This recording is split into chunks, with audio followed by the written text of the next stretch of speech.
Hey folks, welcome back to Top Africa. This is Chris. Well, the results are in and they're hardly surprising and pretty much almost exactly the percentage I predicted came in. What am I talking about? I'm talking about, of course, the election for president in Uganda, where the president for perpetuity, Yoweri Museveni, in power since 1986, when his guerrilla group toppled the sitting government and took over governance of Uganda. Praised for a number of years by Western governments for their forward-looking approach to governance, their willingness to tackle the HIV issue long before most of the continent ever even dealt with it, back in the late 1980s, Museveni was the darling of the West for a long period of time. Yet here we sit now, 35 years later, and the old man simply refuses to leave, as if he's the only person capable of doing anything for the good of the country. The sheer arrogance and cheek of the man is amazing, but not surprising. This is what totalitarian fascists do. The big men perpetuate their rule forever. Well, the Electoral Commission of Uganda has said that Museveni's won in a landslide with 58.64% of the vote. I did predict somewhere between 57 and 70, saying that my target percentage was between 57 and 62%. He comes in at 58.64. Folks, that's without the benefit of polls. I'm using good common sense and knowing the electoral history of Uganda, knowing that he could not get away with stealing 70% or more of the vote. He had to make something believable. And so they did come up with something believable. Out of the nearly 10 million ballots cast, Yoweri Museveni purportedly got 58.64% of the vote. The main opposition candidate, Bobi Wine, received 34.83% of the vote, but turnout was relatively low. Only a little under 10 million of the 18 million eligible voters cast a ballot. Yes, but Bobi Wine has claimed there is evidence of fraud and intimidation. He was yet to produce it for the media, which seems strangely focused on getting evidence of it when they know that there was rigging taking place. Yeah, Museveni, 76, been in power for 35 years. He's twice changed the Constitution. One had term limits, conveniently changed that so he could continue to serve. And the second law that they changed was a cap on age of 75 years of age. That was lifted so that he could stay in power. Yeah, there you go. There you go. So Bobi Wine has said that it is clear that the violence has not been coming from the people of Uganda. The violence has been coming from the police and the military. Yes, he was asked whether he feared his call to reject the results would lead to violence, and his point is valid. It is not the voters and citizens of Uganda who've been committing violence. It's the security services who murdered 45 Wine supporters at a recent rally.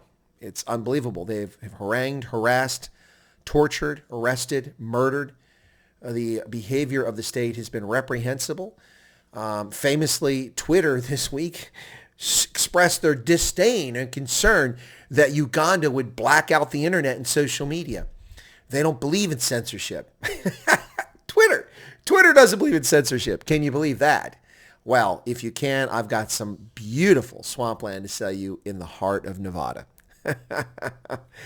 Wow. In a speech Tuesday, Museveni confirmed the government had ordered internet providers block Facebook and other social media, accusing the platforms of arrogance. Wow. On election day, that order was extended. This is just crazy. Now, why did they shut down social media? Because Bobi Wine's main venue, his only way to reach the public and garner votes was through social media. Can't use communications. The government controls the newspapers and broadcast radio and television. And they would not allow him a fair shake on there or other opposition candidates. Wow. Wow, folks, pretty crazy stuff.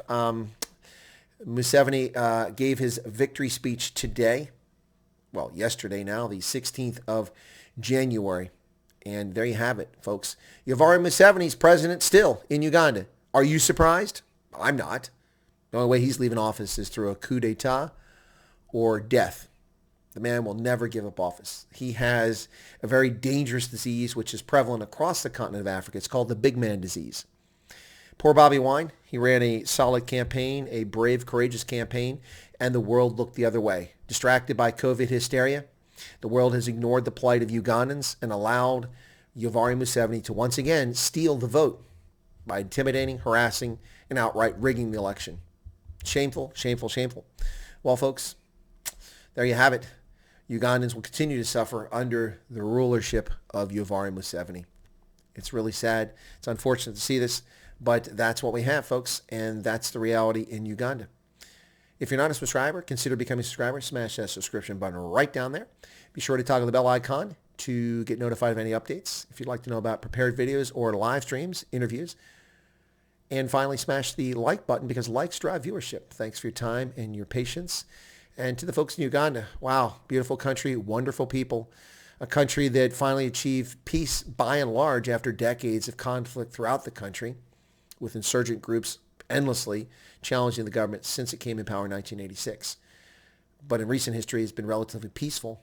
But unfortunately, you have the big man who just won't leave. That will perhaps be the greatest failure of Yoweri Museveni's term. He's accomplished great things as president, truly great things, both for Uganda and for security in the region.